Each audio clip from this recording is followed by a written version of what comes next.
Whangdoodle asked our professor to make him another Whangdoodle. And he could. And the last one I have on here is the professor left the tower. So, the proc cleared his throat. He spoke slowly and was obviously having difficulty in saying what he felt. Couldn't you just try? His Majesty wants another Whangdoodle more than anything else in the world. You know how he feels. You wanted to get to Whangdoodle Land more than anything in the world. The king was gracious enough to meet with you. Won't you return the favor and try this for him? The children had never heard the proc speak with such feeling. Sarah, you wanna close your book? The professor shut his eyes. I would love to help. I don't like to see the Whangdoodle upset any more than you do, but I can't see how it is possible. Lindy interrupted. You know what, Professor? Ever since we met, you've been saying to us, you can, you can, you can, but lately, all I've heard is, I can't, I can't, I can't. Ben said quickly, you once said that whatever man can imagine, he can do. Lindy clapped her hands. You said that you couldn't cross the bridge, but you did. Oh, Professor, cried Tom, give it a chance. How do you know you can't make a Whangdoodle until you've tried? The children clustered around him. The proc said, Professor, I know you are a man of great strength. When you choose to believe in something, you are unshakable. Won't you believe now that this experiment is possible? The professor looked at the four of them. 4 pairs of eyes staring at him, unblinking, waiting for his reply. He mumbled, I would need equipment. It's liable to take a long time. Tell me what you need, said the proc. I will see that you get it. The professor held his forehead in concentration. I would need a dissecting microscope, possibly a laser beam, ultrafine dissecting equipment, saline solution, flasks, culture tubes. His words were drowned by the cheer that came from the children. They danced around the professor, hugging him, patting him, kissing him, laughing with happiness. Even the proc smiled broadly. Chapter 7. The great hall of the palace had been turned into a laboratory. By some incredible means, the proc had managed to get all the things the professor asked for. The professor was stunned when he entered the hall for the first time. The vast, normally empty room was now filled with the most modern scientific equipment, plus benches, chairs, blackboards, bottles, and tubes of every description. But where did you get all this? How could you possibly manage it? The proc looked a little smug. I borrowed it. You borrowed it? From your laboratory at the university. What? Don't worry, I'll put it all back. You do your job, I'll do mine. The palace was bustling with excitement.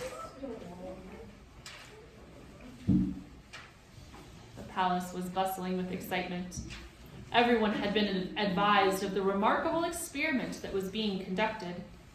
As a result, the professor was given the utmost respect and attention. He began to work. The children wisely left him alone, but towards the end of the first day, they did peek in on him just to make sure that he was all right. They found him seated on a high stool, his head in his hands. Sheets of paper were scattered all over the floor. A waste paper bin was full to overflowing. The blackboard was covered with formulas. Lindy touched the professor's arm. Everything all right? She whispered. Oh, my dears, I'd quite forgotten about you. He seemed very distracted and rubbed his eyes wearily. I just don't seem to be able to get anywhere, he sighed. It'll take a miracle. It's a miracle that we're here, Tom reminded him. Yes, remember what you said about that, added Ben. You said that miracles only happen after a lot of endeavor. A mind has to be ready and open before a miracle can happen. That's just it, the professor replied desperately. That's the problem. Right now, my mind isn't open. I've been sitting here, thinking so hard. I realize now, while I was unable to cross the bridge, why I couldn't see it. I was torn between two worlds. I was preoccupied with my earlier journey to Washington, and I was worried about finishing my paper. I always worry if my work is not completed, so the real world was fighting with the world of my imagination. My concentration was hopelessly ruined. Well, if you can realize all that, can't you make it right? Ben said simply. The professor was annoyed. Do you have any idea of the magnitude of this miracle you're asking for? I couldn't see the bridge, yet you're asking me to make a Whangdoodle. I know what you need, Lindy said in her practical voice. You need a scrappy cap. That's it, cried Tom. It would help you concentrate. Great idea. Come on, we'll go and ask the proc about it, said Ben. They rushed towards the door. No, children, wait, the professor called after them, but they had gone. A short time later, the proc arrived. He placed Lindy's bonnet on the workbench. Having a few problems? A few? That's a masterpiece of an understatement. Well, try on the bonnet. It might work. Oh, come on, my good fellow. The professor looked impatient. You would know as well as I do that those hats mean nothing. They're not magic at all. They're not. Of course not. They're just a device, something for the children to believe in, to help them bridge the gap. The proc gave a small smile. Well, they obviously work very well for them. I wouldn't underestimate those hats if I were you. I don't follow. Oh, it's quite simple. You say the hats are not magic, yet the fact is, without them, the children would never have believed enough to get to Whangdoodle Land. As you pointed out, by wearing the hats, they were able to bridge the gap. Obviously, you're having a lot of problems right now. You're trying to bridge a gap too. It would seem to me that Miss Lindy has a sensible idea. Try the hat. What have you got to lose? The professor banged his fist on the table. But I'm telling you, the hats are just a device. There's nothing special about them. If you say so. The proc was irritatingly calm. He eased himself to the door with his long, gliding walk. See you later. Proc, what if this experiment is a failure? Suppose I don't succeed. The proc opened the door. I suggest we wait and see how you get on. If I don't make another Whangdoodle, you're not going to give us the hats, are you? You intend to keep us here, but you're not going to let us go at all. But how can we possibly keep you here? The proc replied innocently. You just said that the hats mean nothing. I couldn't stop you from leaving. Yes, but you know, the children believe. Right now, the children are having a grand time and couldn't care less about going home. I suggest you stop worrying about them and concentrate on making a Whangdoodle for His Majesty. Plenty of time later to talk of going home. He quietly left the room. The professor stared after him and thought for the umpteenth time that the proc was a maddening fellow. He sighed deeply and looked at Lindy's hat on the workbench. He picked it up and turned it over in his hands. In the olden days, people really believed that magic came from the hat. They believed in the hat just as much as they believed in the Whangdoodle. Ben and Tom and Lindy certainly believed that the hats were the reason for their success. Was it possible? Could he have underestimated the scrappy caps? Were they magic after all? The professor considered the possibility and, very slowly, put the bonnet on his head and tied the ribbons beneath his chin. He sat still and waited. There was an uncanny light in the great hall, but he was used to that. His years of practice had taught him that any period of sustained concentration brought with it the feeling of a bright, strong light. The children had discovered that also. He looked around the laboratory at the familiar equipment and at his notes and equations. He rested his chin on his hands and thought about the Whangdoodle. Quite suddenly, it happened. A strange sensation crept over him. There was a feeling of lightness, as if a great weight were being lifted from his shoulders. He forgot about the children and the proc. Thoughts and ideas flooded into his mind like the water that raced down the hillsides to join the Golden River. The professor reached for a pad and pencil and began to write as fast as he could. Okay, go ahead. Go ahead. Go ahead. Hours later, the big double doors to the great hall opened. The Whangdoodle peeped into the room. "Hi there," he said with a shy grin. "I just couldn't keep away any longer. How's it all going?" The professor was wildly busy. Clouds of steam billowed from a pan at one end of the room. Several flasks containing colored liquids were bubbling noisily. The professor's spectacles were on the very tip of his nose. He was scribbling furiously on the blackboard. The Whangdoodle crept forward and peered over his shoulder. He made noises of appreciation. "My word, you humans have come a long way since I was around. I confess I haven't the slightest idea what you're doing." The professor grabbed a towel and rubbed the board frantically. "I sometimes wonder myself, Your Majesty. Now, if you'll excuse me." "Oh, this is all so exciting," the Whangdoodle lisped happily. "I can't tell you how I appreciate this effort. So much seems to be happening. Have you seen my slippers?" He lifted a foot to show the professor. "I lost the pink ones just a while ago, and look what's growing already. Aren't they sensational? Silver and gold with bells on. I've never grown bells before. I can only expect that it is due to the anticipation." The professor put both hands on his head. "Your Majesty, I really do have to concentrate." "Oh, yes, of course you do. Oh, goodness, I hope you will succeed.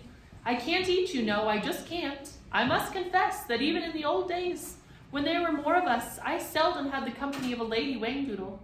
The humans kept us so busy, you see. At one time they loved us very much, and we loved them. I'll tell you a secret. I miss them a great deal. It's been very lonely these past 500 years. You can understand my anxiety about the experiment." "I can, Your Majesty, but there won't be an experiment if I don't have a little peace and quiet." "Ah, yes, I was just going. Is there anything I can do?"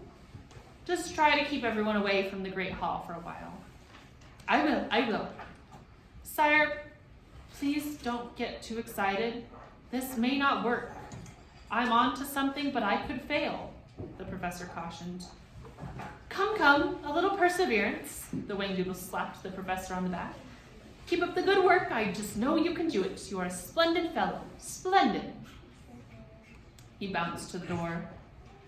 "You will send for me the moment something happens." "Yes, Your Majesty." "You're really on to something?" "Yes, Your Majesty." "Oh, I can't stand it. I may suffocate with excitement. I will leave you now. Pax amor et lepus and incanado. Goodbye." "Goodbye." The professor turned away. The Whangdoodle popped his head around the door. "Oh, one more thing." The professor sighed with exasperation. "That silly hat looks simply stunning on you." The Whangdoodle grinned and disappeared. The entire palace became a place of hushed expectation. The inhabitants crept around, speaking in whispers, not daring to make a sound in case it disturbed the professor. The children spent a lot of time exploring. The Proc showed them the Whangdoodle's private apartments and the fabulous royal kitchens. There was a special pantry for wodge making. "Is wodge the only thing the Whangdoodle eats?" Lindy asked. "Good heavens, no," replied the Proc. "He adores olives. He'll eat them by the ton. Once in a while, he'll take a piece of broccoli as well." "Broccoli? How gross!" Lindy grimaced. The children discovered that the head chef in the kitchen was none other than the Onyx. They watched him making a fresh batch of wodge. He looked very efficient in his tall chef's hat, but he sang mournfully, "Sweets for a sweet tooth, confections for the royal. Put it in a saucepan and leave it there to boil." The Proc patted the Onyx on the shoulder. "Keep up the good work. His Majesty is delighted with the cooking." He winked at the children and whispered, "He is awfully vague at times, but there's not a better wodge maker in the country." The Onyx said solemnly, Watch out for yesterday. It'll catch up with you every time. The children learned how the palace was organized. The household chores were carried out by hundreds of penguin-like creatures called jiffies. They were always frantically running about the palace and seemed terribly busy. The proc explained that it was not in a jiffy's nature to walk, which was why they made such efficient help. You see, they get things done in half the time, and that leaves them plenty of time to play, which is something they love to do. The other important members of the palace staff were the little furry flukes. They were couriers for the Whangdoodle, ran errands, and generally made themselves useful. Tom asked if he could visit the Whifflebird. He found her curled up on a pillow in a small, cheerful room. She looked tiny and fragile, and her colors were dull, as she lay listless and alone. But the moment she saw Tom, she brightened considerably. "Hello, Whifflebird. We've all been so worried about you. How are you feeling?" She fluffed out her feathers and began to make small, crooning noises. Tom knelt down and stroked her fondly. He saw the tiny hands come through the waving plumes and the black button eyes staring out at him. "I do hope you'll be well enough to get out and about soon. It's lonely without you, you know." His words seemed to work wonders, for she began to strut up and down and behave much like her old self. "I'll come back and visit again if you promise to get well soon. Is that a deal?" At this, she seemed very content and settled back in a corner to rest. Tom left the room feeling much happier. After worrying so much about the Whifflebird, it was good to know that she was on the road to recovery. The Whangdoodle sent for the children often, and they spent long hours with him. They were wonderful hours, for he was the most gracious and fun-loving host. He was thrilled and stimulated by their visits, yet at times his mind was obviously elsewhere. Under the circumstances, it wasn't hard to guess that His Majesty was most anxiously awaiting to hear from the professor. The weather became very cloudy and still. Late one afternoon, it began to rain. Slowly at first, large drops splashing against the crystal walls and running down in shimmering streams. The wind rose and the rain came down harder. The proc hurried into the salon where the Whangdoodle was having tea and lodge with the children. There was a rumble of thunder overhead. The proc spoke with restrained excitement. "Your Majesty, it hasn't rained in years. Not like this. You know what that could mean." I know, my good fellow. I was thinking the same thing myself." The Whangdoodle began to tremble and rose unsteadily to his feet. "Oh my goodness, do you suppose that—" He gulped and was unable to finish the sentence. The proc seemed to be listening for something. "In olden days, we believed that a storm such as this was an omen, a sign, something out of the ordinary is going to happen. I'm quite sure of it." The thunder rumbled once more, and the wind chimes in the courtyard sang an eerie song.